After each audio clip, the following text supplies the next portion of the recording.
ಅಜ್ಜಿ ಮಸಾಲ. ಎಂತ ಅಡಿಗೆಯ ರುಚಿಯಾಗೋ ರಹಸ್ಯವು 20 ರೂಪಾಯಿ.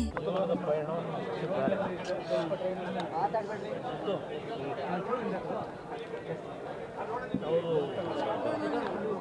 ನಮ್ಮಿಂದ ದೂರ ಹೋದರು.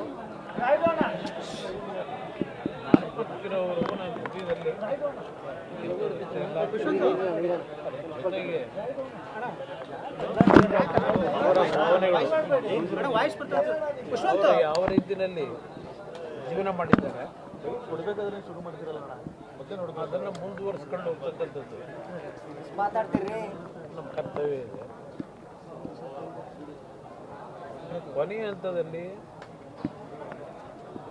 ಇವತ್ತಿನ ಈ ಒಂದು ಅಂತಿಮ ಕಾರ್ಯವನ್ನು ನಿರ್ವಹಿಸಬೇಕಾದ್ರೆ ನನ್ನ ತಾಯಿಗೆ ಇಲ್ಲಿಂದ ಬೀಳ್ಕೊಡ್ಲಿಕ್ಕೆ ಏನು ಪುಷ್ಪವನ್ನು ಅರ್ಪಿಸಿದ್ದೇವೆ ಮತ್ತು ಕೊನೆಯದಾಗಿ ಮಣ್ಣನ್ನು ನೀಡಿದ್ದೇವೆ. ನಮ್ಮ ಪ್ರಾರ್ಥನಾ ಕಾರ್ಯಕ್ರಮ ಮಾಡ್ತಕ್ಕಂಥ ಪುರೋಹಿತರ ಮಾತಿದೆ, ನನ್ನಿಂದ ಏನಾದರೂ ತಪ್ಪು ಮಾಡಿದ್ದರೆ ಅದರ ಜೊತೆಗೆ ಮನಸ್ಸಿಗೆ ನೋವು ಕೊಟ್ಟಿದ್ರೆ ನನ್ನನ್ನು ಕ್ಷಮಿಸು ತಾಯಿ ಅಂತ ಹೇಳಿ ತಾಯಿಗೆ ಕೇಳ್ಕೊಂಡು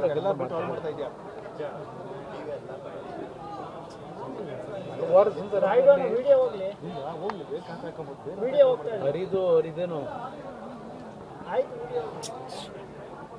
ಕೆಲವು ತಪ್ಪುಗಳನ್ನು ಮಾಡಿದ್ದೇವೆ.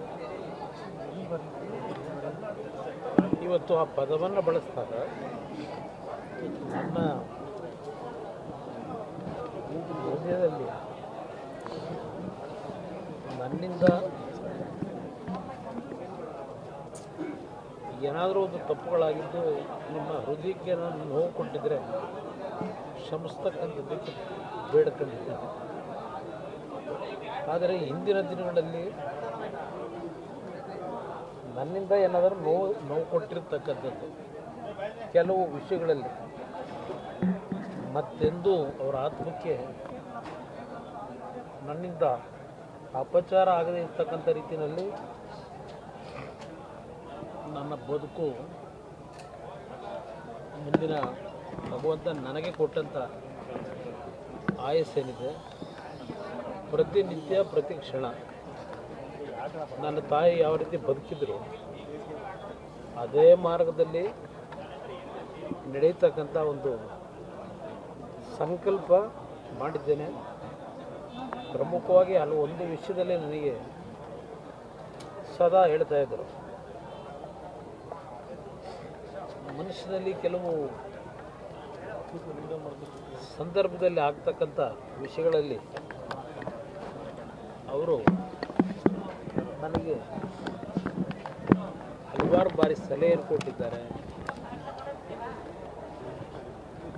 ಒಂದು ವಿಷಯದಲ್ಲಿ ಆ ಸಲಹೆಯನ್ನು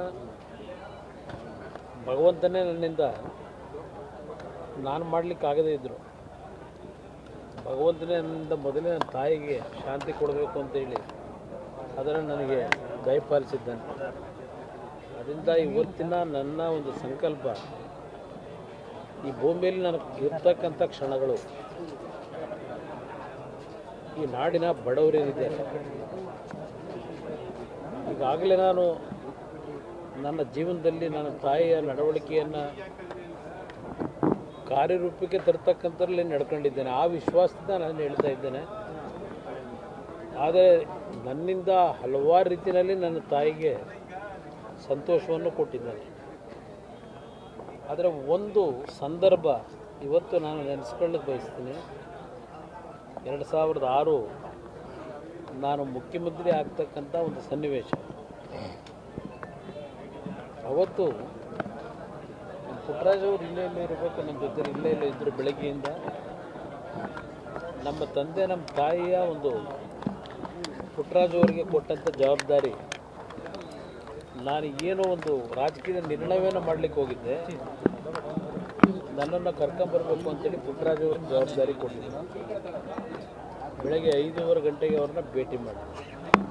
ಒಂದು ಕಡೆ ನನ್ನ ತಂದೆ ಸೋಫಾದಲ್ಲಿ ಕೂತಿದ್ದಾರೆ, ನನ್ನ ತಾಯಿ ಒಂದು ಕಡೆ ನಿಂತಿದ್ದಾರೆ. ಒಂದು ಮಾತು ಹೇಳಿದರು ನನಗೆ, ಬೇಡಪ್ಪ ನಿಮ್ಮ ತಂದೆಗೆ ನೋವು ಕೊಡಬೇಡ ಅಂತಕ್ಕಂಥದ್ದು. ಮತ್ತೊಂದು ಮಾತು ಹೇಳಿದ್ರು, ಕಲಿಯುಗದ ರಾಮ ಆಗಬೇಡ, ಹಿಂದೆ ದಶರಥ ರಾಮ ತಂದೆಯ ಒಂದು ಗೌರವ ಉಳಿಸ್ಲಿಕ್ಕೆ ಯಾವ ರೀತಿ ತೀರ್ಮಾನ ಮಾಡಿದ, ಆ ಒಂದು ನಡೆಯಲ್ಲಿ ನಡೆಯಪ್ಪ ಅಂತಕ್ಕಂಥ ಮಾತು ಹೇಳೋದಂತೂ ಇವತ್ತು ನನ್ನ ಹೃದಯದಲ್ಲಿದೆ. ಆದರೆ ನಾನು ಅವತ್ತು ಆ ಒಂದು ತೀರ್ಮಾನ ತೆಗೆದುಕೊಂಡಂಥದ್ದೇನಿದೆ, ಬಡವರಿಗೆ ಸಹಾಯ ಮಾಡಿದ್ದೇನೆ, ನಾಡಿಗೆ ಪ್ರಾಮಾಣಿಕವಾಗಿ ಕೆಲಸ ಮಾಡಿದ್ದೇನೆ. ನನ್ನ ತಾಯಿಗೆ ನನ್ನ ತಂದೆಗೆ ನಂತರ ಒಂದು ಒಳ್ಳೆಯ ಕೆಲಸ ಮಾಡಿದ್ದಾನೆ ಅಂತಕ್ಕಂಥ ಒಂದು ಅವರಲ್ಲಿ ಭಾವನೆಯನ್ನು ಮೂಡಿಸಿದ್ದೇನೆ. ನನ್ನ ತಾಯಿ ಇವತ್ತು ಈ ನೆಲದಲ್ಲಿ ಇವತ್ತೇನು ಮಣ್ಣಲ್ಲಿ ಮಣ್ಣಾಗಿದ್ದಾರೆ. ನಾನು ಮಣ್ಣಿಗೆ ಹೋಗೋವರಿಗೆ ನನ್ನ ತಾಯಿಗೆ ಎಂದೂ ಒಂದು ಸಣ್ಣ ಚ್ಯುತಿ ತರದೆ ನನ್ನ ತಾಯಿ ನಡೆದಂಥ ದಾರಿ ನಡೆಯಬೇಕು ಅನ್ನೋದೇ ನನ್ನ ಸಂಕಲ್ಪ. Thank you sir.